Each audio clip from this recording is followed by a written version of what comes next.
You're listening to Curiosity Invited with David Bryan here on LA Talk Radio.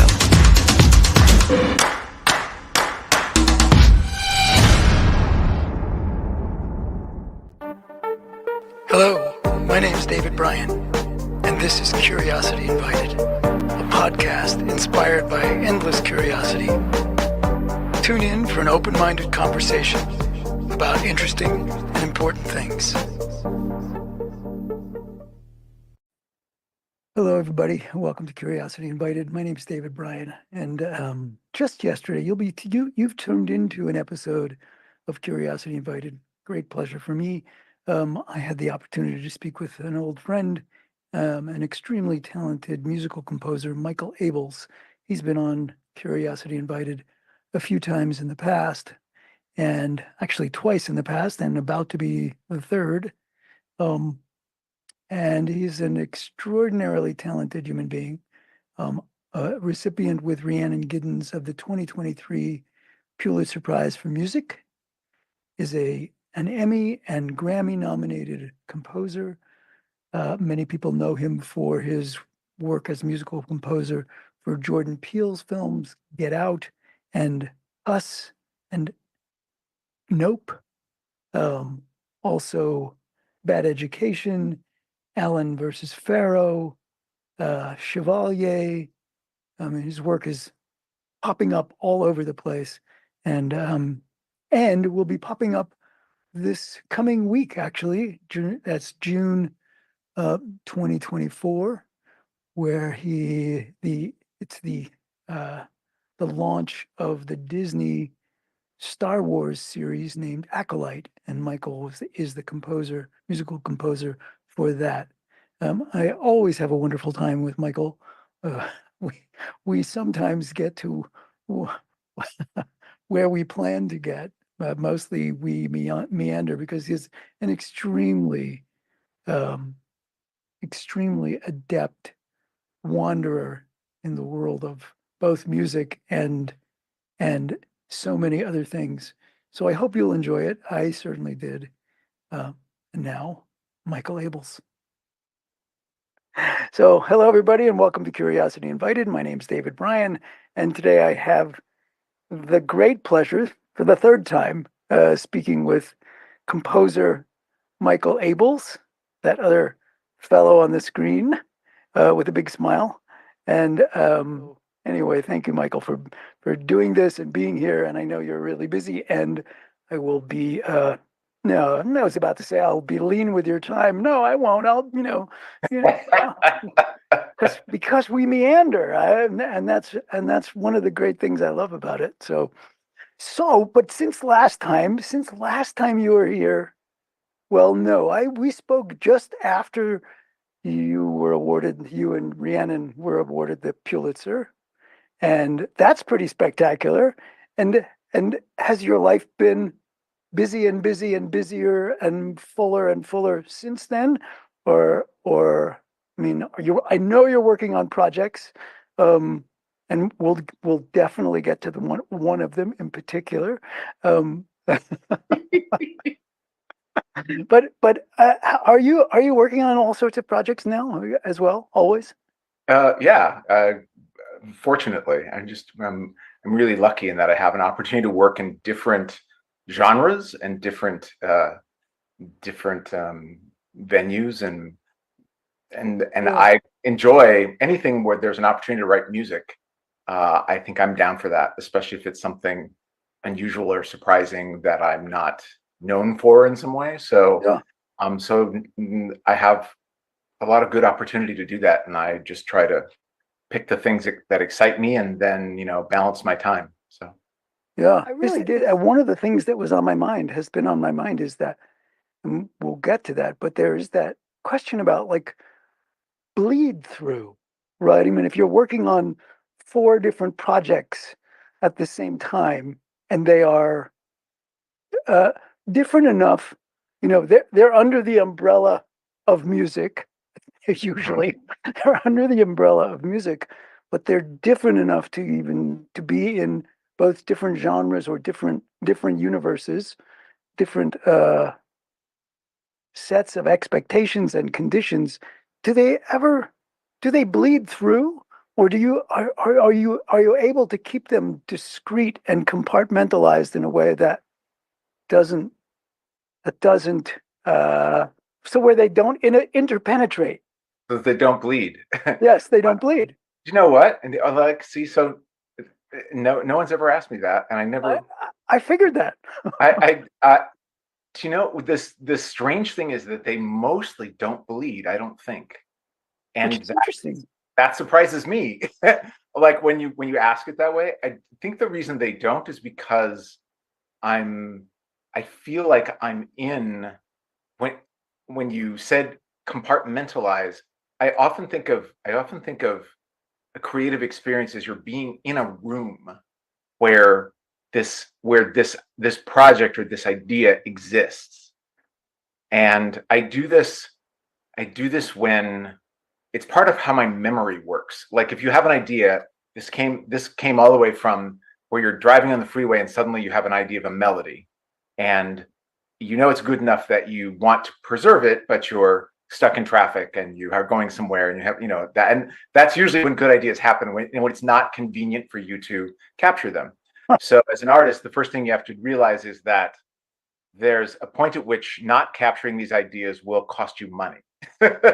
And then, so, not all artists have that problem, I think. well, no, it's true, but it's not just that it'll cost you money, it'll actually cost you the quality of your art. Like, a good idea, some people maybe are just hit with them all the time, but I consider mine precious and I need to, listen. So yeah. I have a disagreement with the muses that I'll listen when they tell me. And so you have to pull over or do whatever it is to capture an idea. But I find when I'm hit with an orchestral idea, for example, I'll hear like everything at once.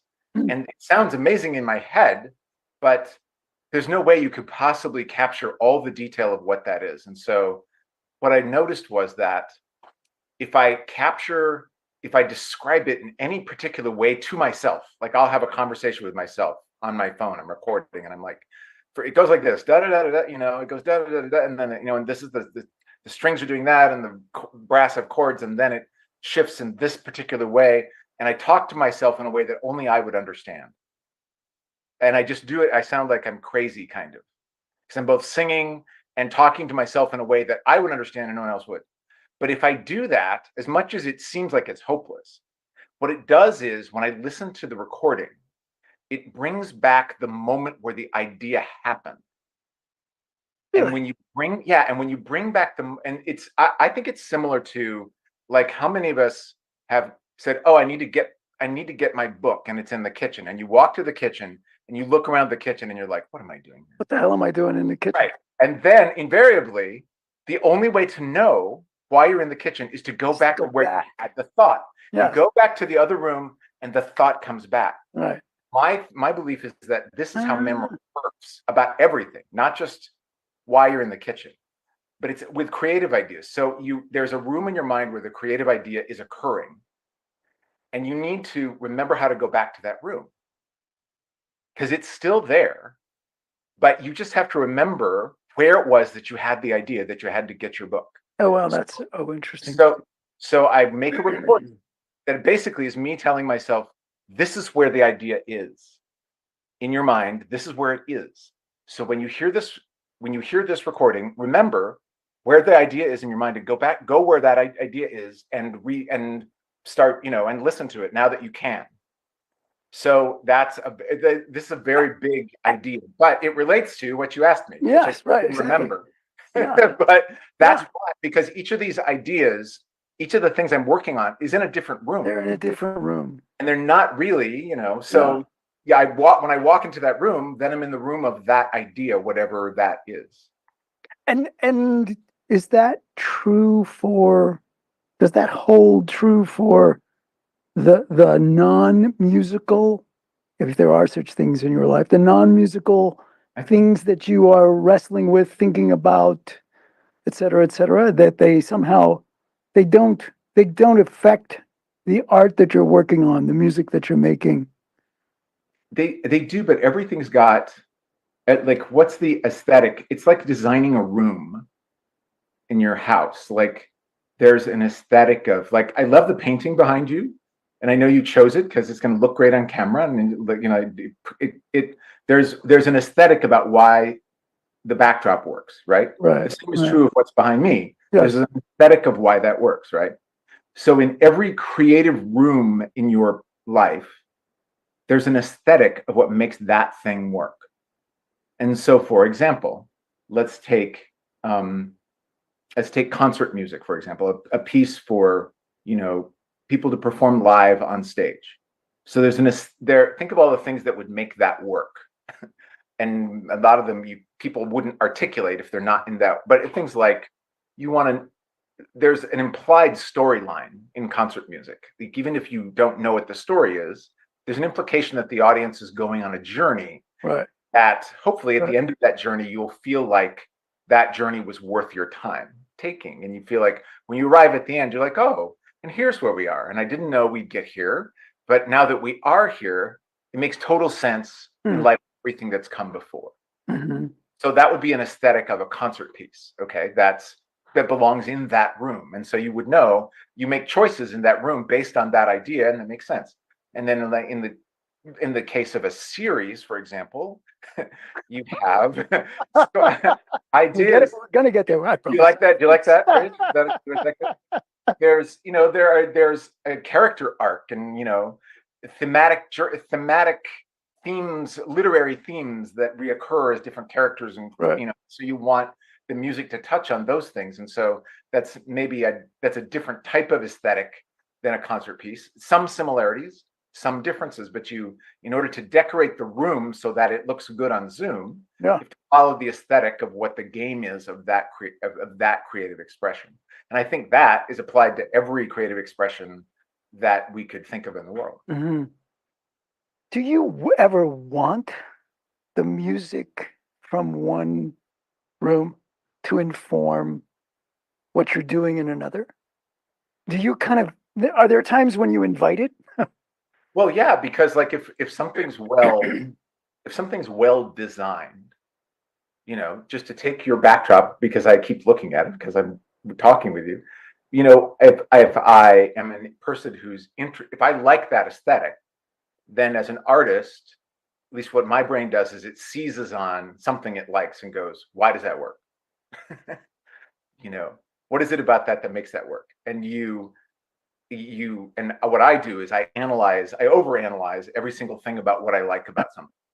But there's a reason. And to some extent, when I'm analyzing, it drains the joy out of something. But I can use that to create, like, for example, if there needs to be dimensions of something that feels aesthetically good matters. So what's in the background or what's in the foreground? And so something like that applies to everything. So if I know, something that works well, it's clear what's in focus and what's out of focus. That's not unclear at any point. That's that can inform something else. And so if you're having that problem in another creative aspect, you can look at the one that's working and go, okay, why is that not a problem over here? And then when you notice the difference, I think that difference is something you absolutely apply to something else. Well, this is we can cut this out, but okay, I'm sure all your podcasts are actually only 10 minutes. You just boil it down to the basics. Yeah, no, you always say things that take me to some other place that is like, oh well, what? Do you know other artists who are as who do so in a way that is so, for lack of a better term, analytic, or are most of the artists that work with, collaborate with, whatever, sort of they see things in wholes, but do not attend to the particulars in the same sorts of ways you do. I don't know if that's clear, but that never stopped you. I don't know the answer. I think because of course, I'll analyze why I think I don't know the answer. It's because you tend to collaborate. You tend to collaborate. I do best with people who look at things differently than me, Yeah. and therefore, I don't find other artists as analytical as me. But then that's what I bring to the collaboration. Right. I probably collaborate best with artists who aren't bringing that, because that allows me to bring that aspect. Um, but there are, for sure, and other composers from media, especially, we are all most of the ones I know, I would, even though I haven't maybe gone this far into the weeds with them, Yeah. their processes, you're required to be able to be okay with that because of just what you need to do to be able to be successful. But Mm-hmm. it also, in talking about it, it's easier to talk about. Well, I think because of my teaching background, I don't think that anything that I do, I feel an obligation to be able to explain how I do everything. Teachers, I think teachers, like, why does it work? It becomes, you can't teach if you can't explain in several different ways why something works. Yeah. So that's like, I've spent a lifetime analyzing why things work, and therefore it's just a natural part of, if something works, I need to be able to explain it to somebody Yeah. else. So Do you miss that piece of your well? Maybe you're still doing teaching. Maybe I don't know that. But do you miss? Do you ever find yourself missing that? Forgetting me as a student, but no. you're the least successful piano student of all time. Oh, one of my most successful managers, however. But do you miss that aspect of your former Well, life before you were I Michael have Avis? the privilege of being able to be a guest artist in classrooms now, Oh, no kidding. and I speak to composers at different uh, universities and things, and Yeah. I um, am happy to be that I get asked to do that, and I try to say yes whenever I can, Hmm. because I feel like I feel like I feel like that's part of what I'm meant to do in the world for whatever reason. Hmm. But also, I You get don't have to grade papers and exactly, like, you get, if you're the guest artist, you get the best part of teaching. you bet. You bet. It's a completely spoiled, in part, without any of the parts that stress people out about teaching, Right. or make Right. it difficult. Absolutely. So Yeah. I'm really lucky to be able to pick those. Yeah, that's great. That's good because that would be a shame if that was no longer. I mean, from my point of view, as a teacher, as a fellow teacher, and somebody who's worked in education, that would be a loss if you were not doing some of that. So good. I'm glad you are. So funny you should mention series. Okay. So what I know, and maybe everybody in the world knows, but certainly many people know that you have been working. You were chosen to and have been working on the Star Wars series due to drop. Do they call it drop when it's a TV, when it's a streaming thing? Being on display to run next week, I believe, and Yes, the Acolyte, right? So correct. so there's so many, I think, so many questions about that. Uh, it's the first. Is it the only series you've ever worked on, or have you been I asked did to it. do something else? I did a docu-series called Allen versus Pharaoh. Um, I don't know that. yes, on was for Max, HBO Max. It was out about 2 years ago, I think. But that's a docu-series, and it's a, talk about a different room and a different genre, and different, Yeah, quite different than, this is my first scripted dramatic series that I've done. So yeah. and Is it one of those that will be, all of the episodes will be out there at once and people can, binge watch, or do they going to have to wait on the edge of their chair for the next week or whenever that plays? Yeah, so the first two episodes are dropping on June 4th, and then one a week after that. And Ah, there's 8 episodes, so you cannot binge the whole thing on June 4th, but right. by the end of July, Yeah, you if if you you want to binge, you can wait till want to July. binge, you can. Yes. It's And, it's and, very it's very bingeable in my opinion. It's I don't know, some series are like that, and I think it's one of those. and um and is there talk of it continuing, or this was a thing and it has a beginning and an end, and there will be no others, or is it a thing that could continue on? Is there anything in Hollywood that could not continue Yeah, on? really. After after John Wick was killed in the last Exactly. Like, movie, and now there's another one. Wait, no, what? death of all the major characters No, does not preclude there something no, not not at continuing. all. Right, So that's not even a exactly. question, David. Anything Right, that's true. continues that And people. and okay, so but that's not like an informational piece. Um, it's a loaded, it, one might say, overdetermined uh room you walked into, right? Star Wars has Right? been around since our hair was darker, Mhm.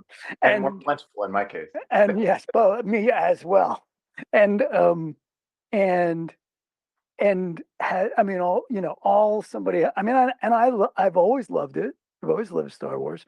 I could have preferences of one film over another, and all that stuff, and all the characters, and yada yada yada.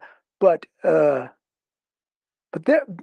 one has to just scratch the surface barely, and you find out there's so much uh, audience judgment about the territory, Right? that all, and the characters and the costumes, and the, well, should this have come first? And I mean, it's kind of insane. And and I don't know if that's true for the musical environment. If somebody will have specific criticism, oh my God, it was so fabulous, but the music, I mean, that's conceivable, but it's walking into a really uh, opinionated, talk about a universe far, far away. It's like, wow. So did that carry a certain sort of like, what the hell? Right? Like, is this a good thing to do? Oh, I didn't think of any of that at all. Oh yeah, I'm sure everybody will just welcome whatever I do without judgment. And no one will oh, say, no, well, no one say, well, wait, wasn't that other guy's name John Willie? Well, what was John his what? name? What? John Watson? I'm not really Wasn't sure. as good as. Yeah, it's pretty. If you've just excellently summarized It's why someone might feel a little intimidated to do this, and why they might choose why they'd be intimidated to do it. And you were can, you well, intimidated? of course, Cool. absolutely, Yeah. absolutely. But you also, there's a point at which you can't allow yourself to, like, there's nothing creatively productive that's going to come out of buying into that, all of that, Yeah. by giving that power, Right. so Mm. um And so probably in some ways, kind of inviting more of it's like, lobbing a yeah, softball off exactly. a plate. If it was too reminiscent of whatever that John guy's name was, right? If it was too reminiscent of that, that would be the criticism, right? I mean, so it doesn't, you can't escape it. Well, how you look at it is from the point of view of what is it that we're trying to create. Yeah. And that's true, but regardless of legacy or all those things, what is it we are trying to create? And the showrunner, Leslie Headland,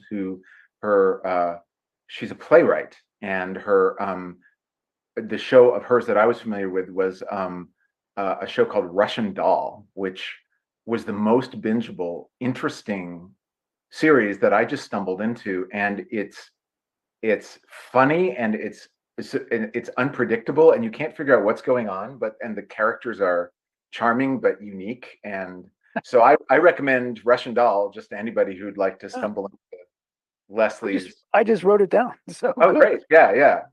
It's so intriguing. Anyway, so she reached out to me and asked, I think she's a huge Star Wars fan, and I'm not sure. I think she pitched Lucasfilm as that she wanted to do a Star Wars series, and they, are wanting to, continue telling Star Wars stories is what they do. So Leslie then reached out to me and asked me if I wanted to do the music, and she's amazing and great. And I've been a Star Wars fan my entire life. And I'm certainly a fan of John Williams. I mean, he's oh, that's that guy. That's that guy. guy's name. Yeah. I knew the name would come to me if I just eventually went back to the room where I remembered what it was. And we've all of us composers have learned just by listening to the way his music connects with the soul. So as intimidating as it might be to do the Star Wars series, it's also the chance of a lifetime for any composer. And I was really eager to do it, as much as I was also intimidated by the idea. Did you know her? Did she know you before? She knew. I had not. No, I had not known her previously. But in this story, it's all new characters. It's not based on any existing Star Wars novels or. Maybe you could do the quick synopsis. Don't tell me. Don't tell anyone content. But it takes place, as I understand it, before any of the first Star Wars takes place. Before all those Luke Skywalker or the people you made. They weren't even born yet, right? Weren't even born. Centuries before. And it's a time of peace in the galaxy, and the Jedi are actually at their height in terms of how they're respected and functioning within the universe. And these are all new characters, and but it's the Star Wars world. You have the Jedi, as I've mentioned, and you have the Force, and you have lightsaber battles and amazing intergalactic travel. But then there's evil lurking. Isn't there always tends to be something evil lurking. But there are a lot of characters that you wouldn't have seen in a Star Wars universe before, and they have there's some moral conflict. There's things that, and when presented, seem like they are a good thing, and then later on we see something from another character's perspective. We see that, well, that may not have been a good thing. Or in this thing that we perceive as being a threat, maybe that's what we ought to be rooting for. And this is a real, this was something, telling the story in that way was something that really excited Leslie. And having a series where you have, hours to fill rather than, an hour and a half or two, you have a chance to revisit a story and tell it from a different perspective. And that was a really exciting feature of doing it this way. And when you're creating the music for it, so you get to read, I assume you get to read the story before and in advance. So you might know that this thing that you're rooting for may also have the darker underbelly. And do you, Michael Abels, the artist, do you put that hint musically in the how do you think about that? So it's the storytelling aspect, and this is what you spend most of your time talking with a filmmaker, with a showrunner about is like, how do you, is this a moment of foreshadowing where we want to, in spite of what you see on the screen, foreshadowing musically would be using music that allows people to know that all is not as it appears. Right. Or are you telling the story in this moment purely from the character's experience, which is just they have this information and everything seems fine because that's what you include. And how much do you want to peek behind the curtain at any given moment? And music is really important at giving us a peek when it's important for a story. And you can't always tell on screen. This is why talking to everyone is important, because that will play very differently when the music changes. Yeah. And that's all a conscious choice that's made. So I'll ask and I'll do a pass at something, but then maybe it gives away too much or it doesn't give away enough for something. Also, it's surprising how much it's so interesting to have a conversation with mostly on this. I worked with the showrunner Leslie and two of the key producers, and we would sometimes talk about a character and talk about what that character is thinking. And even though Leslie wrote the show and the producers know every single scene, each of us would have a different take on what the character was thinking in that moment. And it's really, it's fascinating for that reason to see how, even though people who know the story can have a different impression of what someone in that position might be thinking. And all of those opinions went into how we would approach the music and what was the choice. And fortunately, Leslie's the type who, as much as she knows her characters in the story and so she's clear on that. But hearing this feedback from other people really helps inform her about how to tell the story. So all of that is like, it's like these discussions that we have, and then I go back and try to learn from that in the music that I write.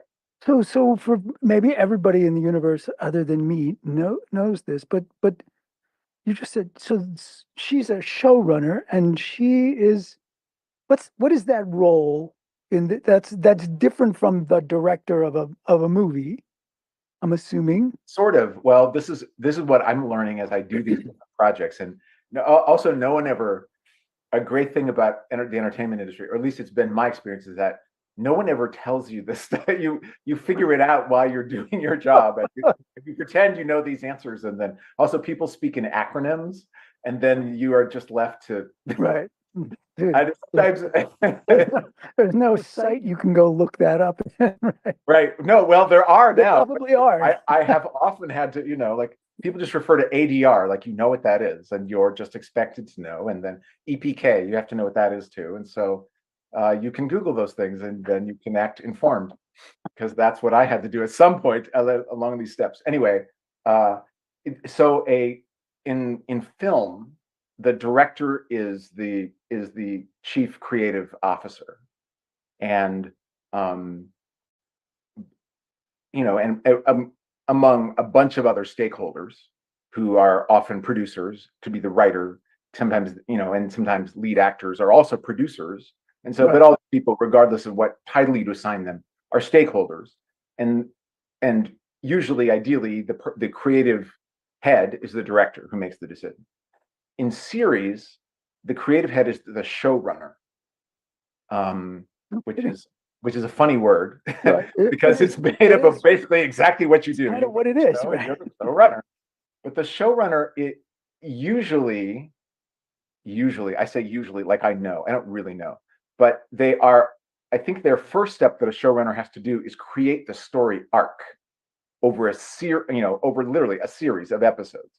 There needs to be a story arc of what's gonna happen, not in the detail. Well, where a movie, there's someone writes an arc, I'm sure, but often you start with a script because someone has written, a script of 20 pages or whatever. With a series, usually there's so much script that they start with an overlying story arc, and from there, so a showrunner is probably a writer first and then a director. And is the showrunner frequently the writer of the show?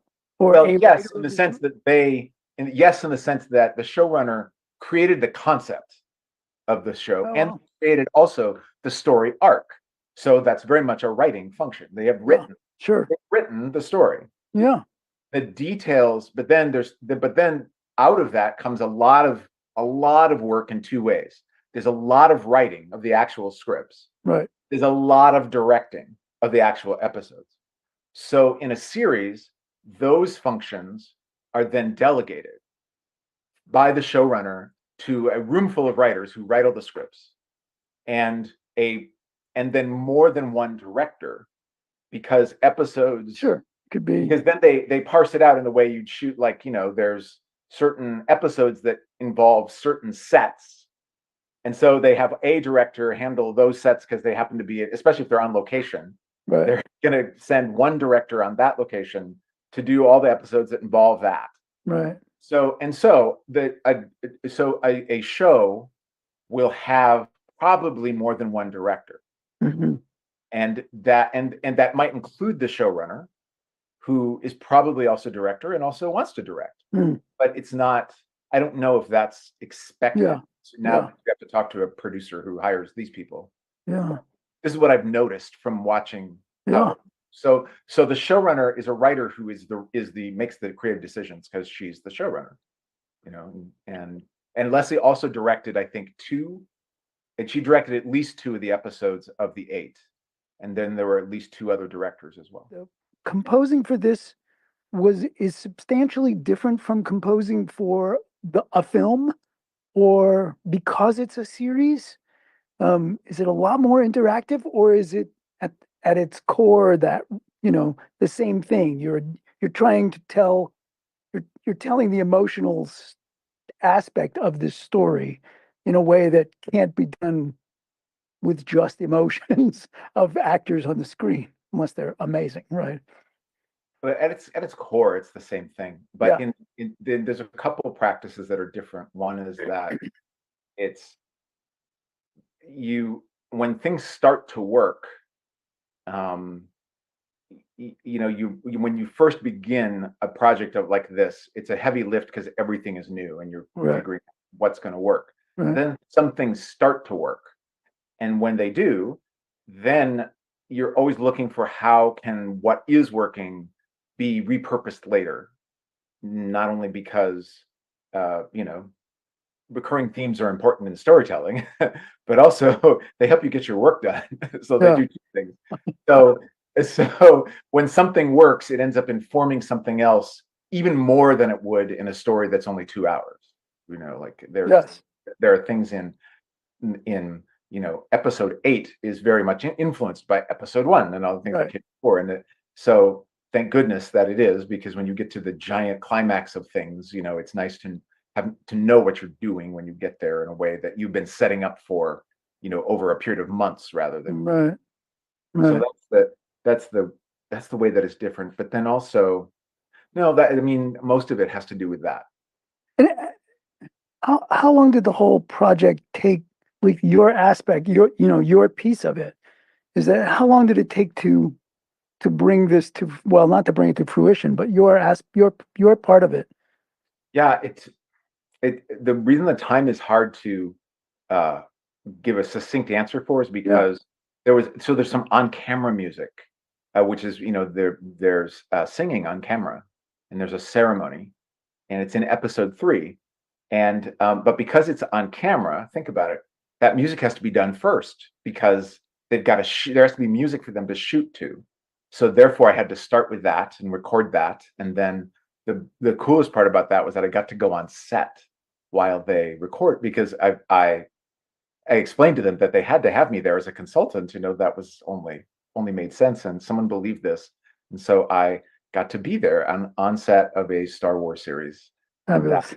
Yeah, it was a real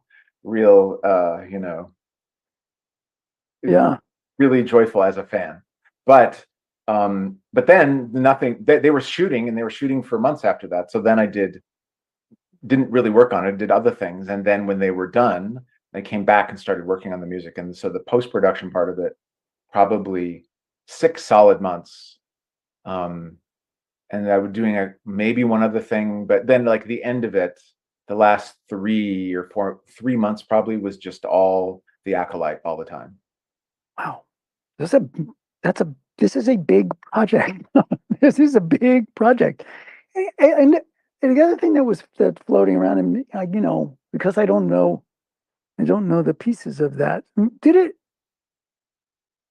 it require, did what you do for the acolytes require sort of dipping into different, uh, for lack of a better way of saying it, sort of sonic territory, like sounds that did not necessarily occur from Oh, for sure. piano, etc., and yet you had to have them embedded in your composition?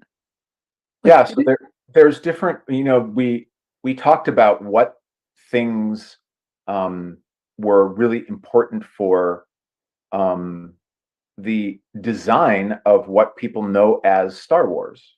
How do we design? There's a creative design that gives people what they love about Star Wars. And so it was important that this series fulfill that, for it to relate to everything else. In spite of the fact this is new characters, it's still the Star Wars universe. right, And we needed to right. make sure that we delivered on that in a way that felt authentic to both, um, you know, authentic to the fans first, but that's the job of us as producers and creatives to do that. But then also it's new, and it's a new story and new characters, and they have moral dilemmas and things, and we want music that helps tell that. So the music's a balance of the traditional. It's very large and lushly orchestral in a lot of places, but then also there are some fight scenes that are very inspired by martial arts, and that's a deliberate part of the storytelling, and it's one of the first things you see in the series. And so Leslie really wanted that music to be very percussive and not feeling orchestral, and yet it couldn't feel like electronic. It had to Mhm. feel like organic, natural percussion. So we used a bunch of drummers, taiko drummers, and percussion of many different cultures to give it this not non-specific other sort of Mhm. sound to it. Really that's just meant to feel like, you know, visceral attack energy.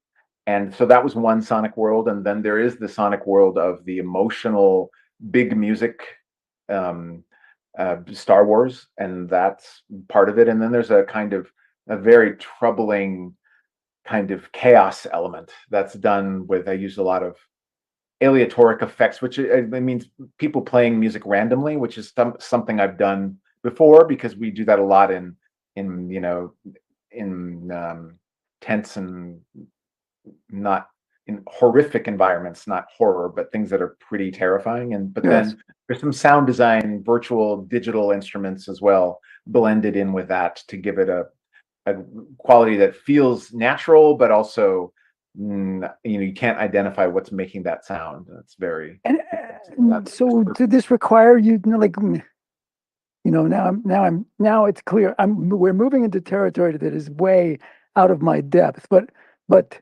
it, you know, were you composing it outside of the 12 tone scale?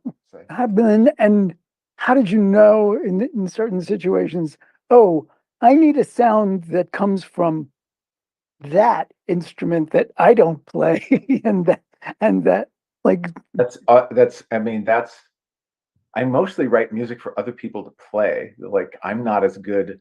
I could not sit in the gig with the instrumentalists I'm privileged to be able to hire. right, They're much got it. more skilled at their instruments than me. So I'm constantly, I think of myself musically like a playwright. Like, a playwright can't be both the Wisen's, Yeah, mentor, and the young ingenue, but you have to know what that character would say yeah. from their soul. And so I'm trying to always write music that feels um, really idiomatic for each instrument. And when I hear a melody, I think of, well, what would sound good performing this melody, and that comes from what emotion is the melody meant to evoke in the listener. And that's how I choose Hmm.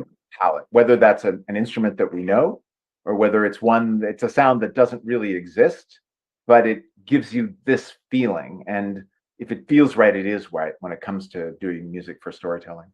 Hmm. Yeah, that's an interesting territory. I have a couple of things I want to make sure I ask you about, and one has to do with the Composer Diversity Collective, Yeah. and the other is more about you. And when we started, I made mention of why I so look forward to conversations with you, and that you swim in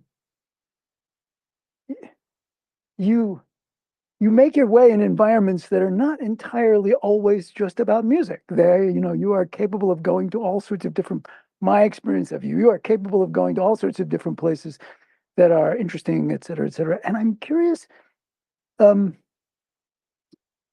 what would you say is your current learning edge? That place where it's not necessarily comfortable. It's not uncomfortable. It's not unpleasant, but it requires it requires learning. It requires moving into territory that you're not familiar with, and I mean, doing a TV series like this obviously was something, right? But I'm curious if there's a territory that you're spending time thinking about, whether it's about your artistry or not, that that is uncomfortable, and it's the wrong word because it's not meant to suggest an unpleasant territory. It's like I think that's one of the things that I was most fascinated with when I first sat in on that your middle school beginning piano class, right? That time. What I noticed about it was unlike any other time in my life. I was a beginner. That's not unlike any other time in my life, but being a beginner was not unpleasant. In fact, it was. I was. I loved it. I loved the.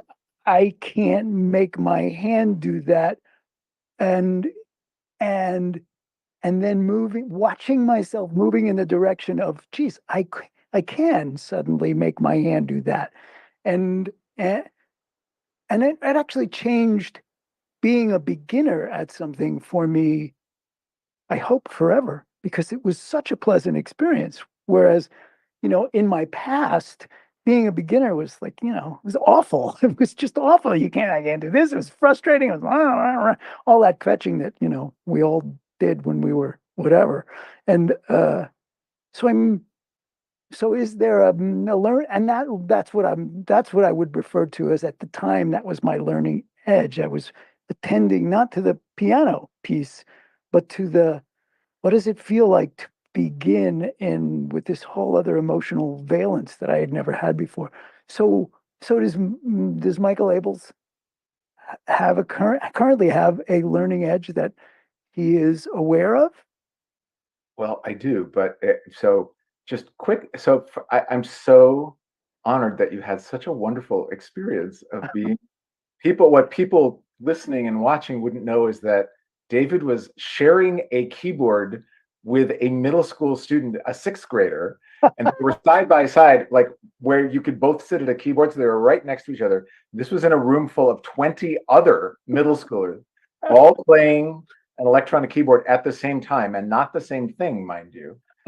So for you to, so for you to have an experience of profound joy in a situation really Yeah, challenged all of us to be able to find the joy in yeah, it situations. was fabulous. It really was That was fabulous. amazing. I think that some of that, your ability to find joy in a beginning situation like that, just speaks to you. I don't know Thank that you. all of us are capable of maybe aspiring to that, but that would not have been my joyful spot. But nonetheless, I do have one. But where it is so I have been trying to learn to do a handstand. No kidding. Oh yes, and I have been trying to do this. I've had this goal. I'm embarrassed to say how long I've had it. but I've had it since before the pandemic. And I have made very little progress in the amount of time. But my excuse is that there have been huge gaps in my attempt to learn this. And I'm extremely a person who, in terms of my whole physical body, I'm not very coordinated. Unlike my hand coordination, my whole physical body does not work together instinctively unless I train it one tiny step at a time, And what I need is consistency.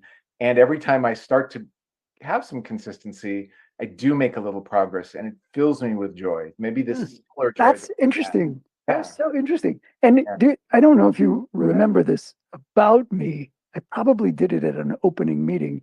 You may have not been there because Yes, how because you felt about opening meetings. yes, I was an opening But meeting.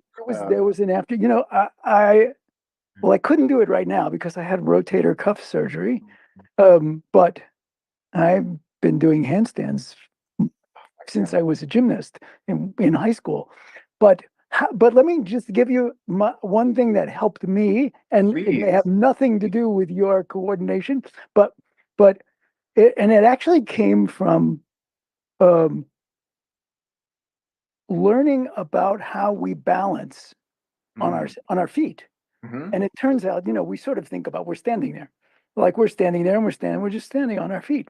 But in fact, when that is analyzed in detail, what you find is that we're not just standing. It is not a static process at all. The feet themselves are moving and changing where the pressure, I'm making like this, changing where the pressure is all the time.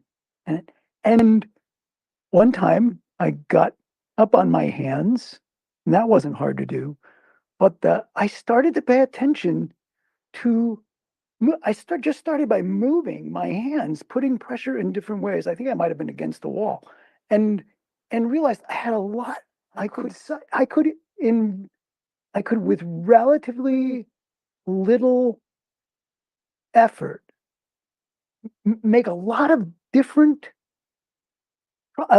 progress finding balance by literally just trying to sort of randomly put pressure on my fingers and put pressure on my thumb and put pressure. So you might try that next time you're upside down and see if that gives you a clue to something that lies ahead. I love that. And I absolutely thank you. This is we'll see. This is why we talk. This is why we do this. And what a perfect place to end.